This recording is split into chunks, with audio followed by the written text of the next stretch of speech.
تعاقد، منحه تعاقد ان انا لاعب فري. تمام. فانا دي ميزه عندي، انا ممكن امضي بكره. تمام. منحه تعاقد، فمنحه التعاقد دي اللي عايزها زيزو بمليون دولار اللي هي 50 مليون جنيه. حلو. ده ثمنه كان نادي شاريه. زيزو اصلا ليه فلوس في النادي، ليه 25 مليون وبيتفق على فلوس ثانيه وعايز ياخد الفلوس السنه كلها كامله.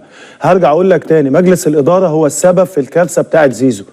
انا قلت لك زيزو لما ما رضيش يبيعه كان لازم يجدد في نفس الوقت، ما يستناش للست شهور عشان زيزو هو اللي يبدا الامور تبقى في ايديه. ايه رايك في منحه التعاقد؟ انت فاهمني؟ ايه رايك في منحه التعاقد دي؟ كل لعيب حر. لا الموضوع بيقلده كل لعيب حر يا بندق. يعني نيمار عملها دي. لا نيمار هو بقى بيلعب ونيمار عمل كده. لا هو بيقلده بره، بيقلده اوروبا. منحه تعاقد. هي منحه تعاقد. ما هو اوروبا بتعمل كده دلوقتي واحنا بنقلد اوروبا. يعني هو زيزو محتاج محنه تعاقد. مش محتاجها. انت في محنه انت في محنه تامر. هو مقدم تعاقد، خد بالك. هو انت محنه تعاقد. لا استنى بس يا تامر عشان ما نظلمش. مفيش حاجه اسمها محتاج ولا مش محتاج. لا يا جماعه، لا مش مساله كده. لا انا مش بتكلم في دي. لا استنى، هو عايز مقدم تعاقد. عشان ما تفهمنيش يا وائل، يا وائل عشان ما تفهمنيش غلط. انا بتكلم ايه؟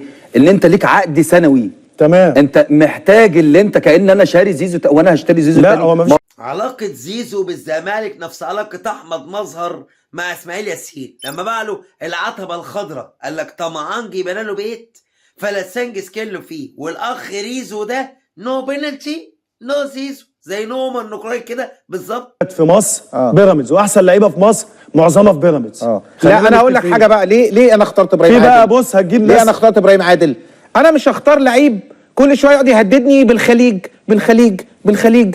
الخليج هيديني، اللي ما اعرفش نادي درجه ثانيه هيديني، نادي درجه رابعه هيديني. لا هو اللعيب ما بيهددكش الا لما بيكون فري. ما في امثله كتير يا بندق. مش عايزين ندخل الامور في بعضها. اسمعني بس. ما في لعيبه كتير. انا كابراهيم عادل جاي لي موناكو وجاي لي ختافي. استنى بس. لا انا استنى بس. انا لعيب مطلوب على يا مستوى كابتن خالد.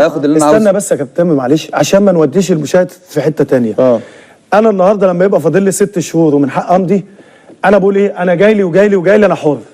لكن انت مرتبط بعقد 2 3 وجاي لك، دي بتاعتي انا كنادي. واحنا مختلفين معاك في ده. ايوه ما تقولش اصل اللعيب لا ما هو اللعيب واللعيب ما بيهددنيش. ابراهيم عادل فاضل له كام سنه؟ يعني ايه ما بيهدكش؟ اللعيب فاضل له كام سنه؟ فاضل له 6 شهور، فاضل له سنه، فاضل له. لا تفرق. انا هنا لما يبقى فاضل لي 6 شهور يا حبيبي. هو حمدي فتحي معلش، هو حمدي فتحي ما مشي وراح الوكره القطري، او احمد عبد القادر، او بيرسي تاو. تمام. كان حمدي فتحي كان لسه فاضل له عقود. ايوه بموافقه مين؟ الاهلي. انتوا شاربيني على المسا بتقارن ايه بايه؟ انت عايز تربط حمارتك جنب حمارة العمده؟ الاهلي ده في حته ثانيه بعيد صعب المنال.